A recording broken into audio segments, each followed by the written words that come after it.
श्लोक नंबर 20, 21, 22, 23, 4 श्लोक एक साथ तात्पर्य दिए प्रभुपाद जी, और विशेष रूप से सीनियर डिवोटीज के लिए है जिनके सिंस बढ़ चुके हैं। तो श्लोक तो बहुत सारे हैं, इसमें दोहराएंगे नहीं हम लोग, डायरेक्ट आगे इसको अनुवाद तात्पर्य में चलते हैं।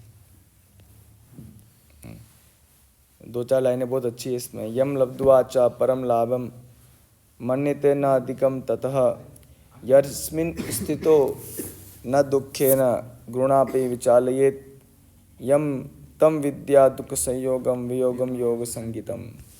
तो बहुत सुंदर श्लोक है, अनुवाद तात्पर्य चलते हैं। सिद्धि की अवस्था में जिसे समाधि में मनुष्य का मन योगाभ्यास के द्वारा भौतिक मानसिक क्रियाओं से पूर्णतः सम्मिलित हो जाता है।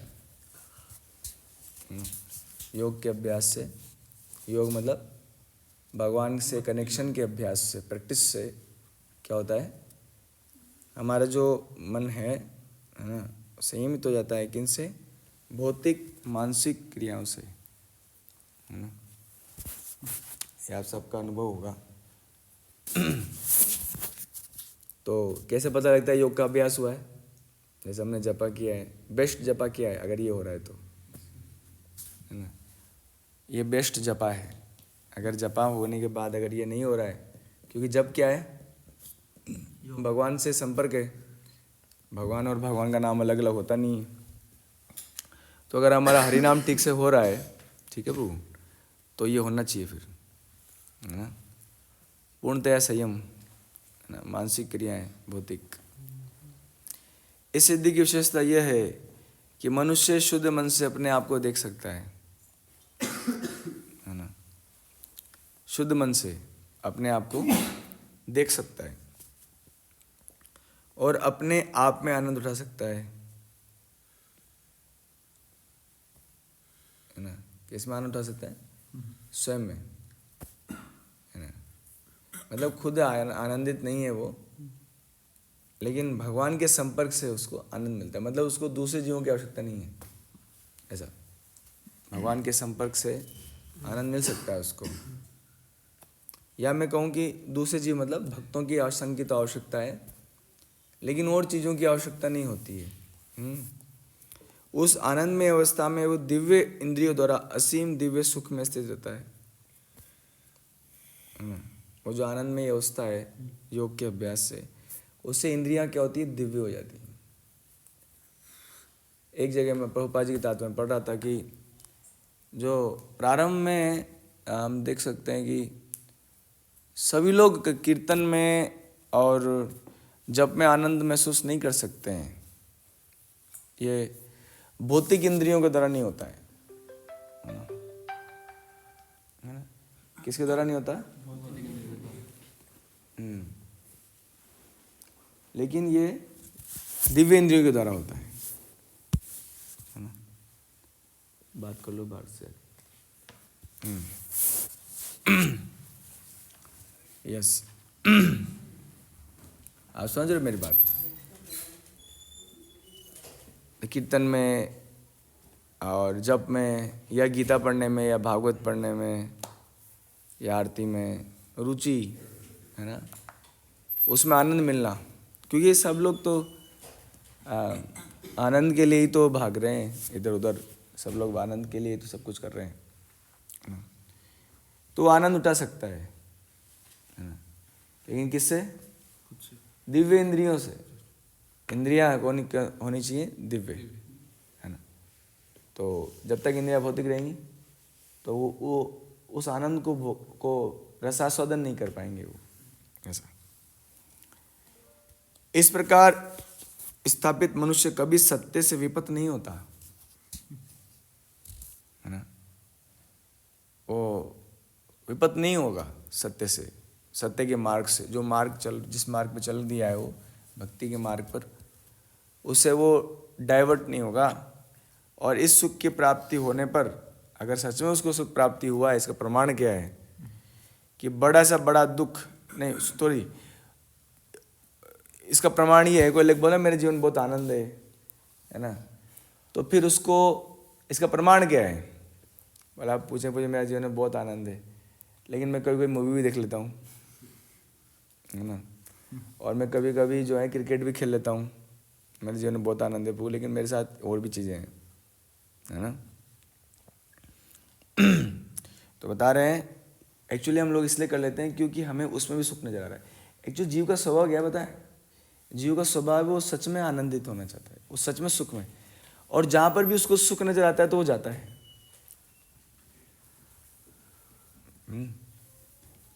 समझ रहे हो? जैसे अभी एक प्रभु जी कह रहे थे कि आज मेरा दोस्त मुझे बुला रहा है तो मेरे को जाना है प्रभु जी, तो जीव वहाँ सुख ढूंढ रहा है। इसका मतलब ये है, वहाँ क्या है ना, यहाँ पर तो बेस में वो चीज़ें नहीं मिल पाती, स्पेशल चीज़ें मिलेंगी आज, चाउमीन, बर्गर, मोमोज। तो और कई बार क्या होता है ना, ज़्यादा भक्ति करने से क्या ना वो दिक्कत भी होने लगती है। नहीं यार, वो होता है ना कि वो दुख, थोड़ा दुख चाहिए, अब सुख डाइजेस्ट नहीं हो रहा अब। हाँ, तो यहाँ तो कह रहे हैं कि अगर वो जीव को वो सिद्धि प्राप्त हो गई जो भगवान कह रहे हैं इसमें, अगर उसको प्राप्त हो गया तो फिर इसमें कह रहे हैं इससे बड़ा कोई दूसरा लाभ वो उसको नहीं मानता, है ना, मानने का नहीं है उसको। बोले दोस्त बुलाए, नहीं तो यहाँ, है ना, शादी में हुआ हूँ प्रभु जी, प्रभु जी बहुत जरूरी आ जाना। मतलब एक्चुअली वो है, उसको भी थोड़ा तो अच्छा तो लग रहा है, ऐसा नहीं है कि उसको नहीं मनने है, लेकिन वो प्रभु जी को ऐसे कहेंगे, प्रभु जी मैं क्या करूँ, मेरे को जाना ही पड़ेगा। ऐसा नहीं है कि वो, है ना, समझ पा रहे हो आप? तो ये क्यों है पता है? क्योंकि हम अपने जीवन में सिर्फ सुख की तलाश में हैं। हर कोई जहां भी उसको सुख नजर आएगा वो जाएगा वहां, किसी भी प्रकार से आप महसूस कर सकते हो इस बात को, है ना। लेकिन जो आनंद में अवस्था में जो जीव है, जिसकी इंद्रियां दिव्य हो चुकी हैं, वो और कहीं सुख नहीं ढूंढ सकता भगवान के संपर्क के अलावा, क्योंकि उसके अंदर बदल गई ना, सेंसेस जो हैं वो डाइवर्ट हो गई हैं। अब सेंसेस वो वाली सेंसेस नहीं रही अभी।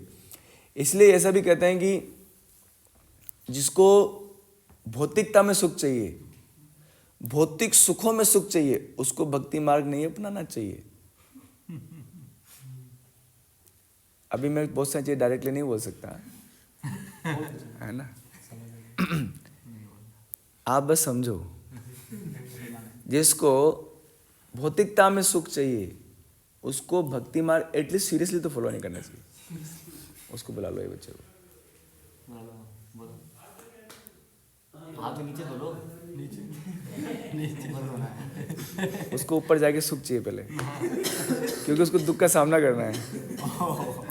हाँ, तो मैं कह रहा था कि क्या कह रहा था, हाँ, तो इंद्रियां जो हैं उसको क्या है, दिव्य इंद्रियां अगर उसकी हो गई हैं, है ना, तो नहीं हुई, तो इसलिए क्या होता है, उसको जो भौतिक रस है ना, फिर उसमें रस नहीं मिलता, उसको प्रॉब्लम हो जाती है वो।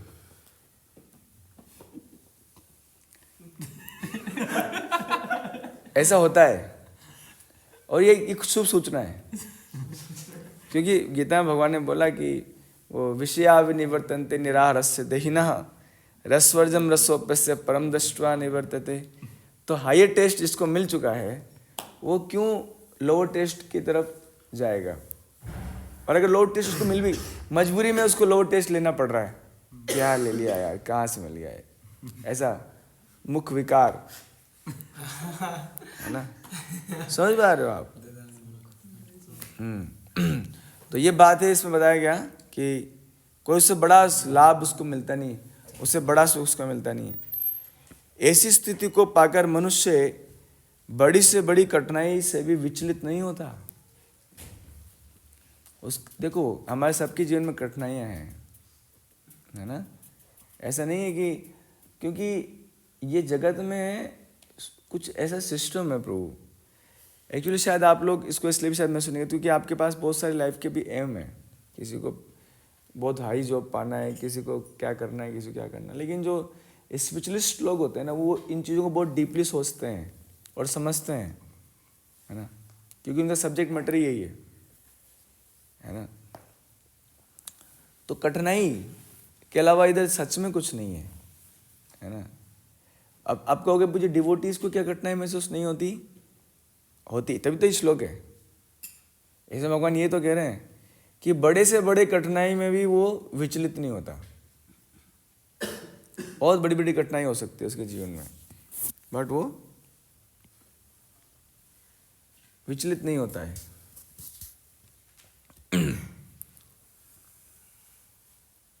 अब इस विचलित क्यों नहीं होता है? क्योंकि एक कारण तो ये है कि उसको भगवान में बहुत भरोसा होता है, एक बात तो ये है। और उसे ये भी भरोसा होता है कि भगवान जो कुछ करते हैं मेरे जीवन में वो सब कुछ भला है, वो सब मंगल के लिए है मेरे जीवन में, इसलिए विचलित बिल्कुल नहीं होता वो, है ना। भगवान पर बहुत भारी भरोसा है उसको, ऐसा। यह निसंदेह भौतिक संसर्ग से उत्पन्न होने वाले, जैसे मान लो नीट का एग्जाम बच्चे दे रहे हैं, अब उसमें एग्जाम में नंबर अच्छे नहीं आए तो बहुत बड़ा दुख है उसके जीवन में, लेकिन उससे विचलित नहीं होता है वो, है ना। मतलब एक तो होता है जो पढ़ाई ही नहीं कर रहा है और एक है जो पढ़ाई कर रहा है। तो जो पढ़ाई नहीं कर रहा है उसके तो विचलित और अविचलित का प्रश्न नहीं होता। और लेकिन जो पढ़ाई कर रहा है उसके विचलित होने की संभावना है ना, लेकिन वो उससे विचलित नहीं होता। क्यों? क्योंकि यही मेरे लिए लिखा है ठाकुर जी ने, अब इसका मुझे सामना करना है और उनकी कृपा से होगा। ये बातें कई बार थोड़ी लगती हैं, लेकिन जो अध्यात्मवादी हैं, जो भक्ति के मार्ग को, प्रोसेस को फॉलो कर रहे हैं, है ना, उनके साथ ऐसा नहीं होता है। ऐसा मत सोचो कि जो सन्यासी हैं या जो महात्मा हैं उनके जीवन में कुछ भी परेशानी नहीं है। हो सकता है कि आप उनकी परेशानी को समझ ही नहीं पाओगे, और अगर आपको उनके शरीर में प्रवेश करा दिया जाए तो आपका सिर फट जाएगा, है ना। लेकिन क्यों वो सहन कर पाते हैं चीज़ों को? क्योंकि उसको प्रैक्टिस कर रहे होते हैं उस चीज़ को, है ना, जिसको कई बार हम लोग काल्पनिक समझते हैं, जिस प्रोसेस को, है ना। ये लिखा हुआ है, समस्त दुखों से वास्तविक मुक्ति, समस्त दुखों से। समस्त दुख तो अब ए टू लेकर जेड तक कई दुख होंगे, है ना। ए से लेकर जेड तक जितने नाम है हमारे जीवन में उनके कारण दुख है। ए से लेकर जेड तक अनेक प्रकार की वस्तुएं हैं, वो भी दुख है। ए से लेकर जेड तक जितने टारगेट्स हैं हमारे, है ना, जैसे नीट एन पे आता है, ए पर एम्स आता है ना, या फिर आईआईटी आई पे आता है, या फिर आई से IAS आता है, कुछ जी पे गेट आता है, और फिर गोट भी आता है एक, बकरी, है ना। तो कई चीज़ें हैं, है ना। और आप भले ही इसको विश्वास न करो, लेकिन ऐसे जेड तक जितनी भी चीज़ें हैं मात्र दुख है। बट क्योंकि भगवान की माया ने हमें छोड़ा नहीं, इसलिए हमें सुख उसमें दिखता है। उन्हें छोड़ा नहीं है उनको, इसलिए उसमें कहीं ना कहीं सुख ढूंढने के कारण हम उसके पीछे पड़े हैं। आप लोग सब समझदार हो मैं जो कहना चाहता हूँ। तो यह है वास्तविक मुक्ति, है समस्त दुखों से, है ना। तो उसके लिए सबसे ज़्यादा जरूरत है हम अपनी इंद्रियों को दिव्य बनाएं। मतलब कंक्लूजन ये है इसमें, हम अपनी सेंसेस को ट्रांसडेंटल करें, जो कि संभव है ना। दैट इज नॉट असंभव। अब इसका बहुत बड़ा तात्पर्य, आराम से बैठो आप लोग, बहुत दिनों बाद मिलेंगे अपन। योगाभ्यास से मनुष्य भौतिक धारणाओं से विरक्त होता जाता है।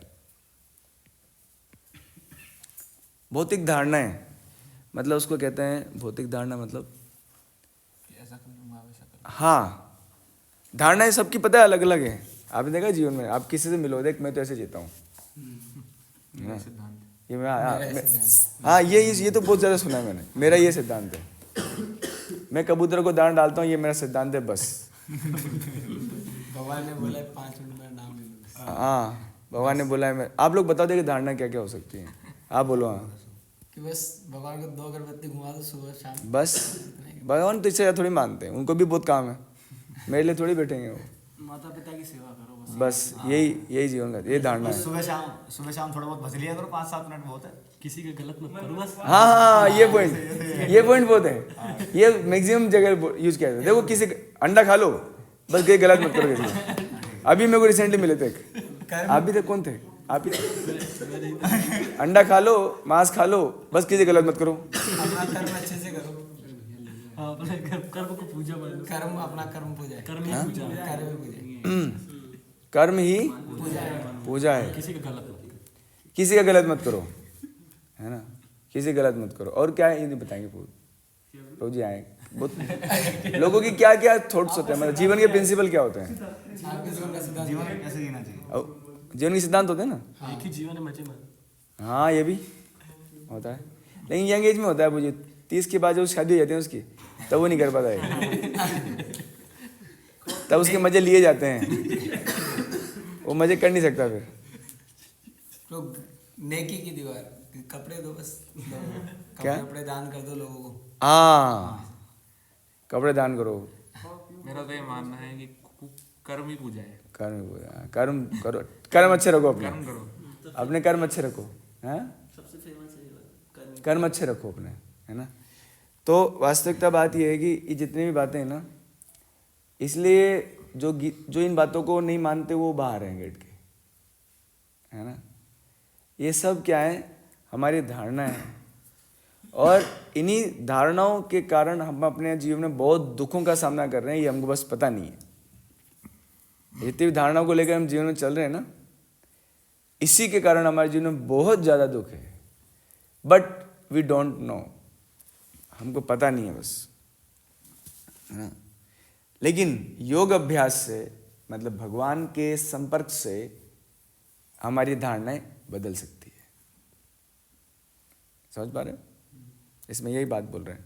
योगाभ्यास से मनुष्य की धारणाएं से क्रमशः विरक्त होता जाता है वो।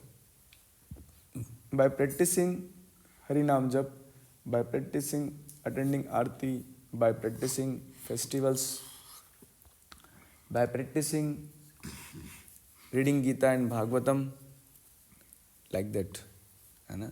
ऑल दिस धारणाएं, है ना, बदल जाएंगी जीवन की, ऐसा। यह योग का प्रमुख लक्षण है। अब कितने बदली, इससे पता लगता है कि आपके जीवन में क्या लक्षण है।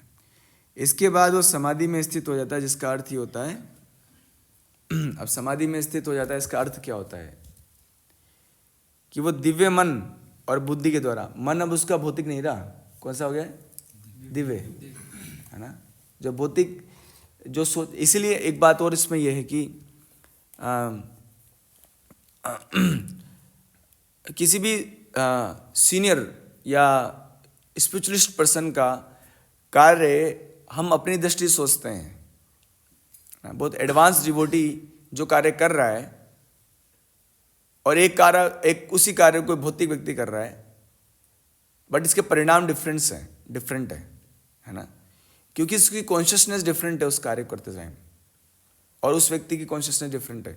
लाइक टीचिंग, है ना, जैसे कुछ भक्त भी जॉब करते हैं और एक भौतिकतावादी भी जॉब करता है, इसमें डिफरेंस है कि नहीं, बहुत बड़ा डिफरेंस है ना। एक भौतिकतावादी भी कुकिंग करता है और एक भक्त भी कुकिंग करता है, इसमें बहुत अंतर है ना। यस, तो उसकी इंद्रियां भी दिव्य होती हैं, उसका मन भी दिव्य होता है, उसकी बुद्धि भी दिव्य होती है। योगी अपने आप को, अब इसमें प्रभुपाद जी कुछ आगे का ही बता रहे हैं, परमात्मा ना समझकर परमात्मा की अनुभूति करता है। मतलब हम लोग तो वैसे इतने सीरियस प्रैक्टिशनर्स नहीं हैं डिवोशनल लाइफ के, पर जो सीरियस प्रैक्टिशनर होते हैं तो उनके समय जीवन में एक बात आती है कि वी आर द गॉड। क्योंकि कुछ सिद्धियाँ भी मिल जाती हैं एक्चुअली, जो योग का अभ्यास करते हैं, है ना, उनको कुछ सिद्धियाँ मिलती है प्रभु। लेकिन वो भक्ति योगी को भी मिलती है, क्योंकि भक्ति योग जो है सबसे टॉप है। लाइक दूसरे योग जो उससे नीचे है, जैसे लाइक मैं बोलूँ भक्ति योग PhD है, बाकी की चीज़ें BTech 12th 10th ये है। तो डायरेक्ट PhD का चीज़ कर रहा है, मतलब वो 10th 12th ग्रेजुएशन कर चुका, M.Tech कर चुका, ऐसा। तो हायर चीज़ को फॉलो करने से वो सब उसको प्राप्त है, लेकिन फिर भी भक्ति योगी उसको दिखाता नहीं है। भक्ति योगी उसको शो नहीं करता है, शो ऑफ नहीं करता उस चीज़ का, क्योंकि उसको डर होता है प्रतिष्ठा ना लग जाए, प्रतिष्ठा का उसको डर होता है। और दूसरा, लोग उसको भगवान की तरह पूजा ना करने लग जाएं, ये भी डर होता है उसको। दो फियर होते हैं उसके, है ना। एक फियर क्या है? प्रतिष्ठा का फियर होता है, जिसके कारण उसका भक्ति को नुकसान हो सकता है। और दूसरा, लोग उसको भगवान की तरह पूजा न करने लगे, ऐसा। लेकिन तो जो अभ्यास करता है तो उसको लगता है कि नहीं, हम भगवान नहीं हैं। और पता है, ये भी एक भौतिक धारणा है कि हम भगवान हैं, और सब लोग अपने आप भगवान मानते हैं, पता है अपने जीवन में। हम शायद इसको जानते नहीं है, इसलिए कहते हैं मायावाद हम सब में है, थोड़ा थोड़ा। लाइक हम अपने लाइफ से और दूसरे की लाइफ से बहुत एक्सपेक्टेशंस करते हैं। ये भी एक हल्की हल्की भगवत भावना है हमारे अंदर, मतलब भगवत भावना नहीं, मतलब भगवान बनने की या भगवान होने की भावना। लाइक ऐसा ही होना चाहिए, ये जीवन में होता है ना, मेरे जीवन में भी और मुझसे कनेक्टेड लोगों के जीवन में भी। समझ पा रहे हो आप मेरी बात? मेरे जीवन में भी जैसे मैं सोचता हूँ वैसा होना चाहिए, और दूसरों के जीवन में जिनके बारे में मैं सोचता हूँ वैसा होना चाहिए। ये भावना जो है प्रभुत्व की भावना है ना। जबकि होना वो चाहिए प्रभु जो आप चाहते हैं, है ना। लेकिन हम अपने जीवन में जब प्रैक्टिस करते हैं या जीवन जीते हैं, तो हम सबके जीवन में ये धारणा है कि जैसा मैं चाहता हूँ वैसा होना चाहिए, मेरे साथ में और मेरे परिवार के साथ में और मेरे रिलेटिव्स के साथ में, या मेरे दुश्मनों के साथ में, है ना, या मेरे किसी के साथ में। जैसे तो ये सब क्या है? परमात्मा होने का भ्रम है एक्चुअली। और भक्ति करने से ये भ्रम जितना जल्दी दूर होता है उतना व्यक्ति सुखी हो जाता है ना। लेकिन ये भ्रम इतना जल्दी निकलता नहीं है वो। हम सब जो परमात्मा का जो हमारे अंदर भ्रम है बहुत तीव्र, सबके साथ। एक परिवार में 5 प्रभु रह रहे हैं भैया, सुखी कैसे रहेंगे भैया? एक ही प्रभु हो सकता है, 4 सर्वेंट रहे तो सुखी हो सकते हैं, सारे ही प्रभु हैं, इसलिए परिवारों में सब दुखी है, क्योंकि उधर सारे ही प्रभु हैं। अब उन 5 प्रभु को बताओ कि नहीं तुम प्रभु हो, लेकिन एक और महाप्रभु हैं, उनकी बात समझो, है ना। तो ये योग का अभ्यास करने से ये हमारी जो धारणा है, या मैं कहूँ ये जो भ्रम है, ये दूर होता है। और जितना दूर होता है उतनी मात्रा में हम सुखी होते रहते हैं, क्योंकि है तो भ्रम ही। भ्रमशील प्राणी सुखी नहीं हो सकता, है ना, वो कभी नहीं हो सकता। योगाभ्यास कुछ पतंजलि की पद्धति पर आधारित है। कुछ अप्रामाणिक भाष्यकार जीवात्मा परमात्मा में अभेद स्थापित करने का प्रयास करते हैं। कुछ लोग कहते हैं कि भगवान और हम एक ही हैं। अच्छा भी लगता है सुनने में ऐसा, नमो नारायण, है ना, दंडवत प्रभु। अच्छा, हमको लगता है कि सबको अच्छा लगता है कि हमको प्रभु बोल रहे हैं, है ना। और अद्वैतवादी इसे ही मुक्ति मानते हैं। अद्वैत ये शब्द एक, अद्वैत मतलब, द्वैत मतलब 2 और अद्वैत मतलब एक। तो अद्वैत मतलब 2 नहीं, बस हम सब एक ही हैं, तुम और मैं और वो तो है ही नहीं, है ना। हम सभी तो प्रभु हैं, है ना। मेरे को लगता नहीं उनका कुछ कंसेप्ट है ऐसा वो वाला उनका। या फिर वो बोलते हैं वो भी वही है जो तू है, तू भी वही है वो भी तू है, ऐसा करके। हाँ, तो इसको वो लोग मुक्ति मानते हैं कि भगवान और हम एक हैं, किंतु वे पतंजलि की योग पद्धति के वास्तविक प्रयोजन को नहीं जानते। पतंजलि पद्धति में दिव्य आनंद को स्वीकार किया गया है, किंतु अद्वैतवादी, अब देखो कितनी स्पष्ट, मैंने कहा ना ये थोड़ी सी सीनियर डिवोटीज की क्लास है, इस दिव्य आनंद को स्वीकार ही नहीं करते वो इस दिव्य आनंद को स्वीकार ही नहीं करते, रिजेक्ट कर देते हैं इस दिव्य आनंद को। कौन? अद्वैतवादी, क्योंकि उन्हें डर लगता है, उन्हें भ्रम है कि इससे कहीं उनके अद्वैतवाद में बाधा उपस्थित ना हो जाए। आप देखना, मैं आपको एक चीज बताता हूँ, आपने शायद इसको महसूस किया है कि नहीं किया, जितना आप झुकते हो उतना आप सुखी और शांत रह सकते हो। हालांकि ये कर नहीं पाते लोग, मैं कहने का कुछ प्रयास कर रहा हूं, समझना। किसी भी डिबेट में कहीं पर भी आप जितना चुप रहते हो, जितना आप चुप रहोगे, और मैं कहूँ इसमें ईगो इशू जो होता है ना, कि मैं बड़ा, वो बोला नहीं मैं बड़ा, है ना, तो बोले नहीं, तो चुप ही रहे कि नहीं तुम बड़े हो। अगर आप इसको स्वीकार कर लेते हो, जैसे एग्जाम्पल हमारे रूप गोस्वामी जी है ना, उनके पास एक पंडित जी आए, भाई मैं विश्व विजेता हूँ और तुमको हराने आया हूँ, तो रूप गोस्वामी बोले क्या चाहिए तुमको, लिख के दो कि तुम हार गए, लो लिख दिया। तुरंत शांति आ गई, वो भी खुश, रूप गोस्वामी तो वैसे ही खुश। नहीं तू कैसे बड़ा, अब यही पढ़ लो। वास्तव में जीव का भ्रम है कि वो बड़ा है, और जितना वो उसके इस भ्रम से दूर होता है उतनी मात्रा में वो सुखी होता है। वास्तव में जीव की स्थिति की सबसे छोटा है, ये स्वाभाविक स्थिति है जीव आत्मा की। लेकिन इस दुनिया में रहते रहते, अरबों अरबों युगों से हम इस दुनिया में रहते रहते, हमारे अंदर ये भ्रम मजबूत होता चला जा रहा है, स्ट्रांग बनता जा रहा है ये भ्रम कि मैं बड़ा, ऐसा। और चैतन्य महाप्रभु कहे तृणादपि सुनीचेन, तुम बड़े नहीं तुम छोटे हो। और जितना अब, लेकिन ये भ्रम मानने नहीं देगा ना, तुम छोटे, तो जितना भक्ति करते हैं हम उतना स्वरूप प्रकट होता है हमारा स्वरूप दास अनुदास है। मतलब मैं आपको कष्ट पहुंचाने के लिए नहीं हूं, मैं आपको सुखी पहुंचाने के लिए हूं। मैं आपका शोषण करने के लिए नहीं हूं, मैं आपकी सेवा करने के लिए हूं। बट इस भ्रम के कारण हमारे साथ सब कुछ हो रहा है दुनिया में।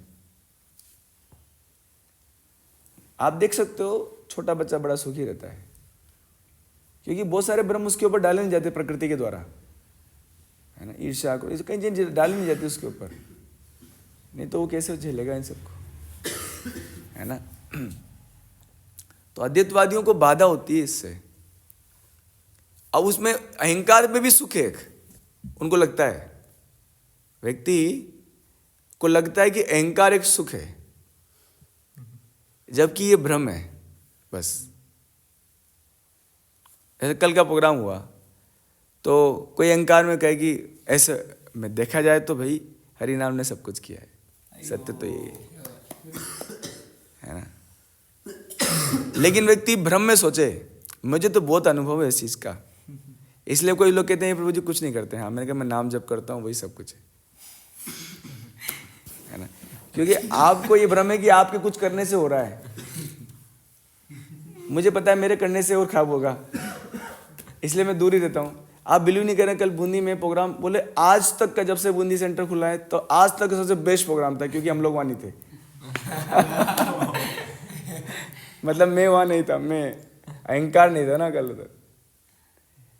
12 में बोले वो भी बहुत बढ़िया प्रोग्राम, कोटा में बढ़िया प्रोग्राम। तो ये सब क्या है, भगवान हमारे को जब ये भरोसा उठता है कि, और इस अहंकार से कुछ भी फायदा नहीं होता प्रभु। और जब व्यक्ति इस भ्रम से दूर होता है तब उसको वास्तविक सुख मिलता है वास्तव में।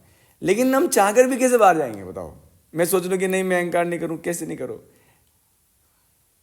मुक्त नहीं किया जा रहा जीव को हर चीज में, है ना। जैसे कुछ टिकटी बोले, कुछ बोले थे कि नहीं मुझे कीर्तन अच्छा होना चाहिए, तो जब कीर्तन अच्छा करते हैं लोग तो उनको ये होता है कि नहीं खराब कीर्तन करने वाला मेरा ये बदमाश है, ये इसको पीटो।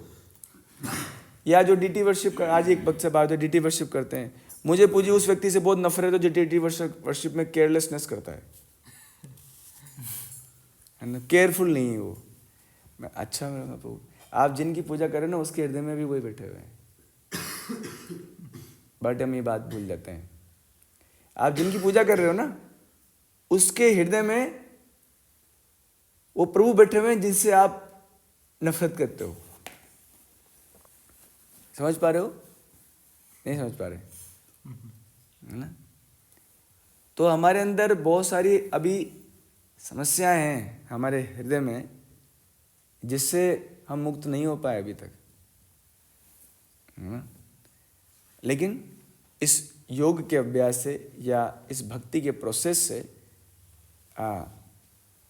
वी कम ओवरकम, हम लोग धीरे धीरे ये सब चीज़ें हमारे जीवन से जाएंगी, शनैः शनैः धीरे धीरे जाएंगी। कालेन आत्मनि समय लगता है ऐसा। अद्वैतवादी ज्ञान और ज्ञाता के द्वैत को नहीं मानते, किंतु इस श्लोक में दिव्य इंद्रियों द्वारा अनुभूत दिव्य आनंद को स्वीकार किया गया। दिव्य इंद्रियों द्वारा, है ना? कौन सी इंद्रियां? दिव्य इंद्रियां। इसकी पुष्टि योग पद्धति के विख्यात व्याख्याता पतंजलि मुनि ने की है। बहुत बड़ा श्लोक है, पुरुषार्थ शून्यानाम गुणानाम ऐसे कुछ है। चिति शक्ति रीति स्वरूप प्रतिष्ठ। अब इसमें देखो स्वरूप की बात हुई है। मुक्ति मतलब है स्वरूप में स्थित होना। ये वो बात मुझे ज़्यादातर डिस्कस नहीं होती है। बहुपाद जी बहुत दम दिए, बल दिए, और शिला भक्ति सिद्धांत महाराज पर बल दिए। जीव मतलब ऐसा नहीं है कि बस वो मुक्त। मुक्त क्या है ये अभी बताएंगे इसमें। ये चिति शक्ति या अंतरंग शक्ति दिव्य है। मुक्ति मतलब ये जो हमारी गलत धारणा है ना जीवन के प्रति, जो हमारे अहंकार हमारी धारणाएं हैं क्या मैं, और आप भले ही बिलीव ना करो, लेकिन आप जब देखोगे ना लोगों को उस दृष्टि से तो आपको लगेगा कि लोग अहंकार को बढ़ाने में सुख मानते हैं। आप देख सकते हो लोगों की लाइफ में, इसीलिए वो बहुत ऊंची डिग्री चाहते हैं। हमारे भक्ति सिद्धांत महाराज बोल रहे थे नहीं आगे पढ़ाई नहीं करूंगा मैं। हाँ? हर जगह ऐसा है। जैसे मान लो कि कोई जॉब कर रहा है, छोटी जॉब कर रहा है, उसको बड़ी जॉब क्यों चाहिए? एक तो सुख के कारण, उसका अहंकार उसको बड़ा करना है। अभी छोटे, वैसे भी उसके पास छोटा अहंकार है जो कईयों के पास नहीं। जैसे मान लो छोटी गवर्नमेंट जॉब लगी, 4th ग्रेड की जॉब लगी, तो वो भी एक अहंकार है कई लोगों से। तो वो कई लाखों करोड़ों लोगों से ऊपर की पोस्ट पे बैठा हुआ है अभी वो, लेकिन वहां पर उसको शांति नहीं है। शांति इसलिए नहीं है उसके जीवन में क्योंकि वो अहंकार को अपने सुख का कारण मान रहा है ना? वो अहंकार को खत्म करने को सुख का कारण नहीं मान रहा है ना, उसको बड़ा करना चाह रहा है ऐसा। एक और मेरे को डिस्कशन में पता लगता है लोगों के, उसको ये भी लगता है कि अगर मैं इसकी पोस्ट पे पहुंच गया तो देखना मैं क्या सुधार करूंगा। देखना तुम सब देखोगे इस चीज को। अगर मैं उस पोस्ट पे पहुंच गया, इसने बहुत भ्रष्टाचार मचा रखा है, बहुत आतंक मचा रखा है इस व्यक्ति ने, इसको ऐसा होना चाहिए था, उसको ऐसा होना चाहिए था, लाइक दैट। ये भी, जबकि जीव आराम से नहीं बैठ सकता। हाँ, सबको यहां बनना है मसीहा।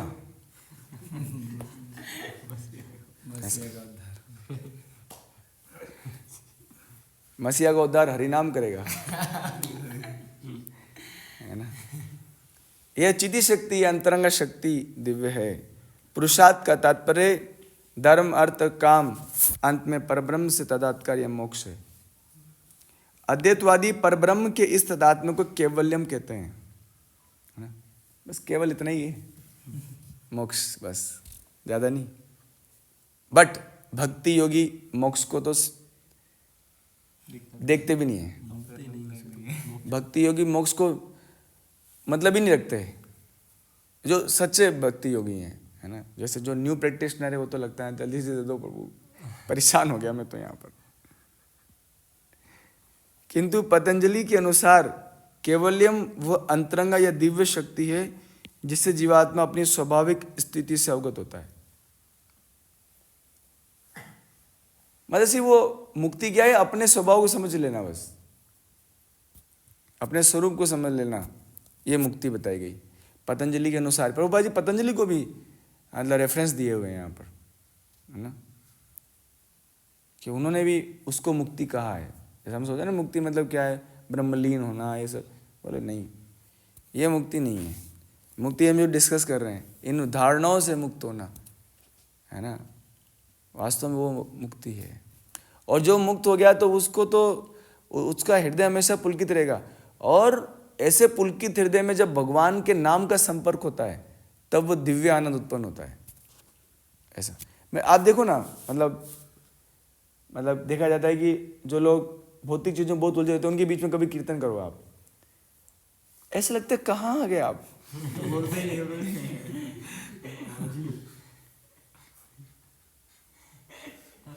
मतलब मैं सोचा करके यार हो क्या रहे इनके, ये क्या दिव्य आनंद में चले गए क्या हुआ, मतलब इनके ये शौक हो गए कहीं हमारे कीर्तन से, क्या हुआ, इन्हें करंट लग, शौक कहता है शौक लग जाता है, करंट लग जाता है तो व्यक्ति हिलता डुलता कुछ नहीं है, वो ऐसे करने लगते हैं आगे, पता नहीं क्या हो गया इनके, आज देख ही रहे हैं, पता नहीं हमको क्या देख रहे हैं, कुछ नहीं हो रहा है उनके, कुछ फर्क नहीं पड़ रहा है। इसका मतलब जानते हो आप क्या है, ऑब्जेक्ट से भी सेंस नहीं करता। हाँ, इसका मतलब क्या है पता है, इसका मतलब ये है कि उनको नाम संपर्क ही नहीं कर पा रहा, ये हरि नाम, क्योंकि अगर हरि नाम कान में गया है तो फिर वो बोले बिना नहीं रह सकता व्यक्ति। या वो होता ये कि मन का शोर इतना ज्यादा है कि वो दिव्य नाम को सुन नहीं पा रहा, उसके मन का शोर इतना है। और मन का शोर किस कारण से जानते हो, उसकी धारणाओं के कारण। उसने जो भौतिक धारणा बनाई है अपने जीवन में, इतना शोर उसने अपने अंदर डाल दिया है। इसलिए कभी कभी हमारे डिवोटी एक फिल्म बनाए, मंदिर की शांति में भी अशांति, ऐसे कुछ, क्योंकि उसके मन में इतना शोर है, उसने अपने आप को इतना अशांत कर रखा है कि वो दिव्य शब्द भी उसके कान में प्रवेश ही नहीं कर पा रहा। ऐसा बड़ा खतरनाक है प्रभु ये सब। भगवान चैतन्य के शब्दों में यह अवस्था चेतो दर्पण मार्जनम, अर्थात मन रूपी मलिन दर्पण का मार्जन है। मन में बहुत सारी गंदगियां हैं प्रभु, है ना, सभी जानते हैं। और ये हरि नाम जो है, और कोई भी प्रोसेस काम नहीं कर सकता कलयुग में। आप और हम या आगे जाके जितने भी लोग इस कलयुग में पैदा होंगे उन सब को ये डाउट हो सकता है। हमारे भक्ति सिद्धांत महाराज बोलते हैं करोड़ों ब्रह्मांड के करोड़ों लोग अगर चिक चिक के ये बोलें कि हरिनाम इस दुनिया में काम नहीं करता, तो भी मैं ये बोलूंगा नहीं, काम करता है। भक्ति सिद्धांत महाराज जी क्या ब्रह्मांड की बात करते हैं, जैसे प्रभुपाद जी विश्व की बात करते थे, वो बात ही नहीं करते ऐसे। मतलब वो किसी व्यक्ति के उसके मन में क्या चल रहा है उसके शब्दों से पता लगता है। तो भक्ति सिद्धांत महाराज ब्रह्मांडों की बात करते हैं, करोड़ों ब्रह्मांड के लोग। अब कौन देखे होंगे ब्रह्मांड के लोग को, नहीं हमें देखे नहीं हो तो देख रहे हैं सारा, यहाँ बैठे बैठे सारे ब्रह्मांड देख रहे हो तो, है ना। जैसे हम लोग यहाँ पर से थोड़ा थोड़ा देख लेते हैं कोटा में कहाँ कहाँ पर है, कौन कौन से एरिया है, बस इससे ज़्यादा हम देख नहीं पाते, है ना। प्रभुपाद जी पूरा वर्ल्ड देखते थे, इसलिए प्रभुपाद जी को जब बोलते थे तो ऐसे ग्लोब लेके बैठते थे, बताओ, बोले तुम यहाँ आ जाओ, इस वाले कॉन्टिनेंट में जाओ, तुम इधर जाओ, तुम उसमें जाओ, तुम उस देश में जाओ, तुम उस देश में जाओ। प्रभुपाद जी वर्ल्ड देखते थे, हाँ। तो करोड़ों ब्रह्मांड के लोग भी ये बोले इस कलयुग में हरि नाम के अलावा हमारा कुछ भी तरीके से मन में सुकून हो सकता है, तो ये बात मैं सुनूंगा नहीं। और उन सब के बीच में, करोड़ों ब्रह्मांड के करोड़ों लोगों के बीच में बोलूंगा तुम सब गलत हो, हरि नाम ही तुम्हारा कल्याण करेगा कलयुग में। ये मैं चिक चिक के बोलूंगा, बल्कि सारे लोग मेरा विरोध करें। समझ पा रहे हो, करोड़ों ब्रह्मांड में कितने लोग होंगे, वो सारे लोग मुझे मेरी बात का विरोध करें तो भी मैं यही बोलूंगा कि हरिनाम ही इस कलयुग में जीव का एकमात्र कल्याण कर सकता है, भौतिक भी आध्यात्मिक भी, दोनों प्रकार से, है ना। भौतिक कैसे, तुम्हारे काम भगवान करेंगे फिर, है ना, तुम मेरे नाम में तो मैं तेरे काम में। और कुछ लोग कहते हैं कि भगवान को काम में नहीं लगाना चाहिए, तो क्या करें यार, इस दुनिया के काम तो निमिट नहीं सकते हमसे, इतने काम है यहाँ पर, करेंगे हम लोग, कर क्या सकते हैं, एक भाटा भी नहीं उठेगा हमसे। भगवान गोवर्धन उठा सकते हैं और उनके लिए कोई तकलीफ वाली बात नहीं है। और हमारे लिए तकलीफ है। छोटा सा फेस्टिवल करने में हमारी जान निकल जाती है।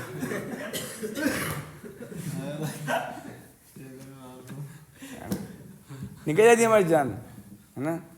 लेकिन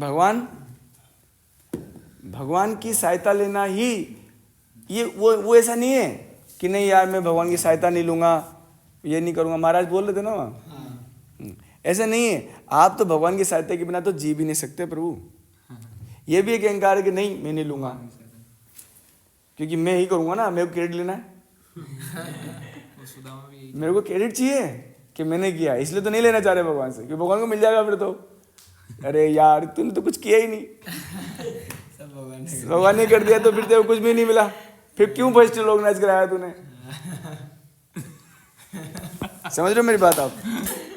थोड़ा बाद में समझोगे। ये मार्जन वास्तव में मुक्ति है। प्रारंभिक निर्वाण सिद्धांत भी इस नियम के समान है।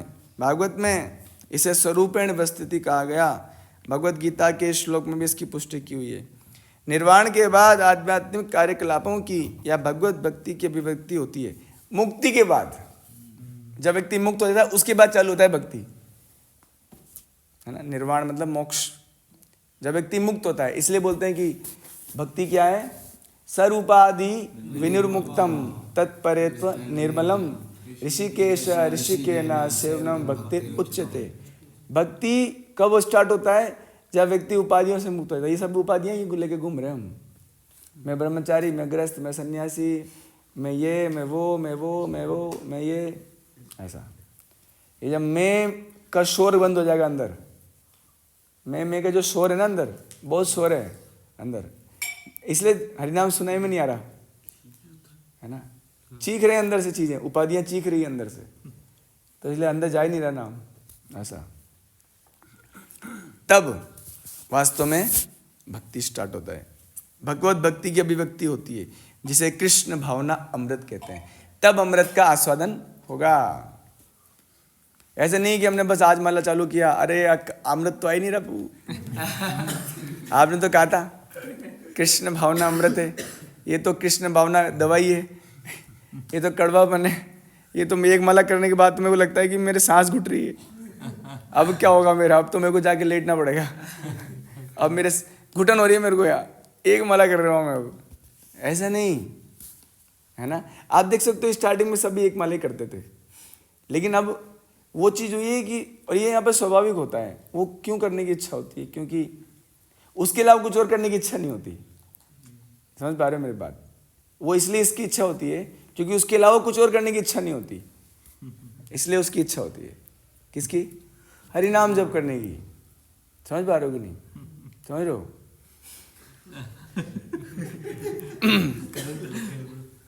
इसे अमृत कहते हैं, अमृत। और आपको कोई अमृत आप पी रहे हो और कोई बीच में आपको कोई परेशान करे तो क्या करोगे आप? उसका गला घोटोगे, घोटोगे कि नहीं? स्वाभाविक है ना। अमृत को कोई पीने नहीं दे रहा आपको तो क्या करोगे आप? पीटेंगे उसको पकड़ के, है ना। तो कृष्ण भावना अमृत भागवत के शब्दों में स्वरूपेण व्यस्तितः जीवात्मा का वास्तविक जीवन यही है। भक्ति इतनी सुंदर चीज है प्रभु जी कि आप इसमें हर चीज स्वीकार रहे। पौपा जी कहीं नहीं बोले कि भाई भक्ति सिर्फ ये है ना। भक्ति बहुत डायनेमिक है और भक्ति विविधताएं लेके आती है ना। इवन फेस्टिवल्स को तो भक्ति का जन्म बोलते हैं, भक्ति जननी, है ना। लेकिन कुछ भक्तों के अंदर कुछ समस्याएं हैं, इसके कारण उनको समस्या हो रही है। कुछ समस्याएं इसलिए समस्या हो रही है, और समस्या का हम बाद में निराकरण करेंगे, है ना। नहीं तो भक्ति जो है वास्तविकता में भक्ति जननी है ना। फेस्टिवल मतलब भगवान के उत्सव, जैसे ये रामनवमी और पूर्णिमा, जन्माष्टमी, रथ यात्रा, ये सब। लेकिन क्या होता है कि हम लोग कुछ गलती कर रहे हैं, इसके कारण उस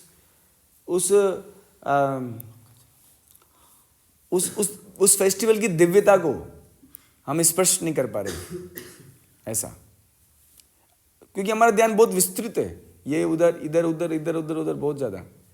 उन इधर उधर होने के बीच में भी अगर आप भी ध्यान रख सकोगे सब कुछ भगवान के लिए तो हो रहा है यहाँ पर,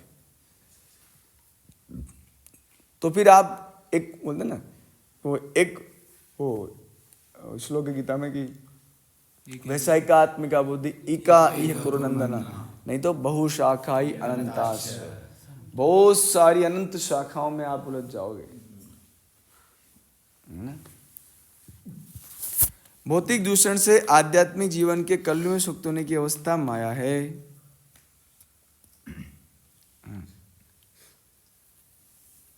मतलब जब हमारे जीवन में कलमश आ जाता है ना, भक्ति जीवन में, तो इसको क्या कहते हैं?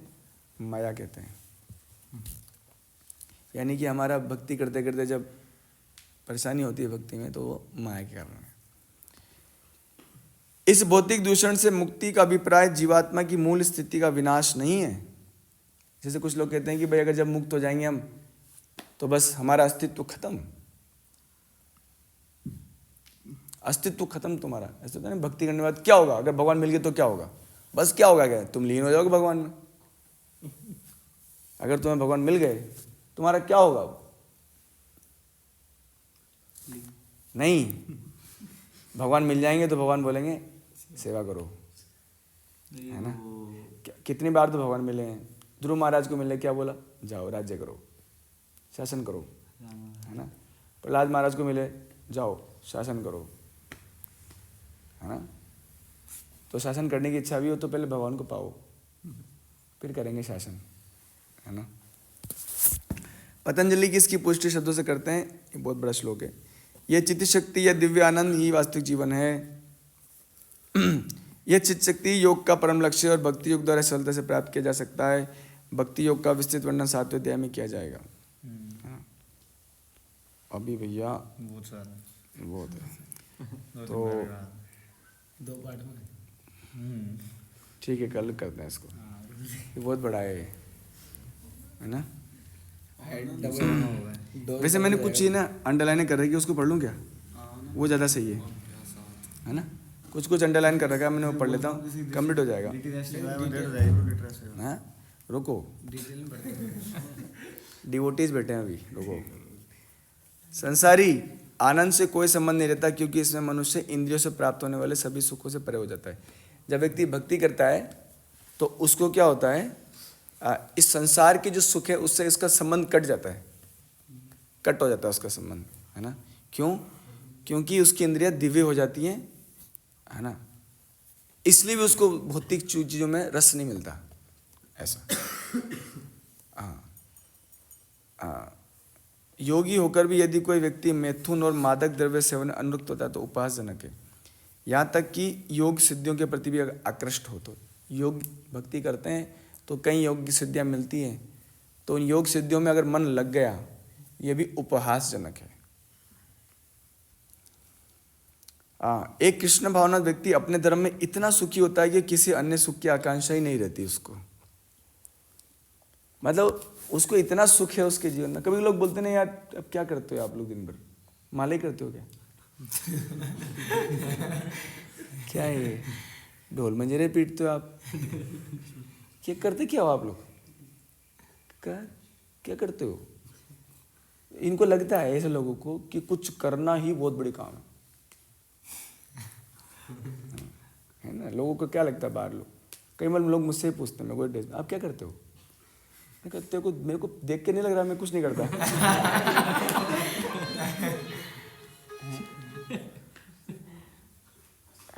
एक पुलिस वाला है, उसकी ड्रेस को कोई देखे तो ये पता लगता है कि भैया ये पुलिस वाला है, ये भैया ये काम करता होगा। तो जो व्यक्ति ये कपड़ा पहना हुआ है, भैया उसको कुछ नहीं करना है इसलिए तो पहना है। अब उसे तुम पूछ रहे तुम कुछ करते ही नहीं हो गया। उसको पता नहीं था। नहीं, आप सब ये लोगों का वो है, आप कुछ करते नहीं हो क्या ऐसा, और तुम ये दिन भर माला ही करते रहते हो, ये क्या है? तो यहाँ बताया गया है क्योंकि वो अपने धर्म में इतना सुखी है कि उसे किसी अन्य सुख की आकांक्षा नहीं है। अब अन्य सुख की आकांक्षा का मतलब समझ रहे हो? व्यक्ति अन्य सुख की आकांक्षा कहाँ ढूंढ सकता है? आकांक्षा होती है ना कि वहां भी सुख मिलेगा, वहां भी सुख मिलेगा, वहां भी सुख मिलेगा। वो इन सुखों से परे जा चुका होता है, उसको पता होता है कहीं सुख नहीं है। इसलिए यहां पर लाइन लिखी हुई है, अपने धर्म में इतना सुखी है कि अन्य जगह सुख की आकांक्षाओं को ढूंढता ही नहीं हो। यहां भी हो सकता है या वहां भी हो सकता है, ऐसा भी हो सकता है, वैसा भी हो सकता है। वो सारे भ्रम दूर हो चुके होते हैं उसके, है ना, ऐसा। अब यस, और इसलिए क्या वो जीवन की न्यूनतम आवश्यकताओं को स्वीकार करता है। एक बार एक व्यक्ति ने कहा, प्रभु जी एक बात पूछूं क्या? हाँ पूछो। आप बोर नहीं होते क्या? मैंने किस चीज से? एक ही कलर का कपड़ा पहनते हो। मेरे को सच में मेरे को भी मन में प्रश्न हुआ, हाँ यार ये तो मैंने कभी सोचा ही नहीं। मैं एक ही कलर का कपड़ा पहन रहा हूँ क्या? मेरे को पता नहीं चला यार, तूने भी क्या डाउट डाल दिया यार। यार कोई लाइफ में यार कलर ही नहीं तुम्हारे। तो मैं भी सोचा यार, मतलब इतना अभी लोग सोच सकते हैं ऐसा। या फिर लोग बोलेंगे पूजा आपकी हेयर स्टाइल ही नहीं है ना। तो यहाँ बोल रहे हैं कि इससे पता लगता है मुझे, हम लोग how much we are attached to this body. We are not attached with body, we are attached with the bodily comforts, है ना। We are attached with bodily comforts. Body के द्वारा जो जो सुख मुझे मिल सकते हैं उसमें मैं सुख ढूंढता हूं, जिस प्रकार से इस बॉडी सुख मिल सकता है मुझको, ऐसा। लेकिन यहां पर कह रहे हैं कि उन सभी चीजों से मुक्त हो जाता है और जीवन की न्यूनतम आवश्यकताओं को स्वीकार करता है। वह दुर्घटनाओं, रोगों, अभावों, यहाँ तक कि अपने प्रियजनों की मृत्यु जैसी आपातकालीन घटनाओं के प्रति निरपेक्ष रहता है और कृष्ण भावना या भक्ति योग संबंधी अपने कार्यों को पूरा करने में सदैव सचेष्ट रहता है। और दुर्घटनाएं उसे कभी कर्तव्य पथ से विपत नहीं कर पाती। जो भी दुर्घटना है उसके जीवन में वो उससे वो विचलित नहीं होता है ना। वो इन सब प्रासंगिक घटनाओं को सहता है क्योंकि वो भली भांति जानता है कि ये घटनाएं ऐसी ही आती जाती रहती हैं, इनसे उनके कर्तव्य कोई प्रभाव नहीं पड़ता। इस प्रकार वो योग अभ्यास में परम सिद्धि प्राप्त करता है। हरे कृष्णा कृष्णा कृष्णा हरे हरे, राम राम राम हरे हरे, हरे कृष्णा कृष्णा कृष्णा हरे हरे, हरे राम राम राम हरे हरे, हरे कृष्णा कृष्णा कृष्णा हरे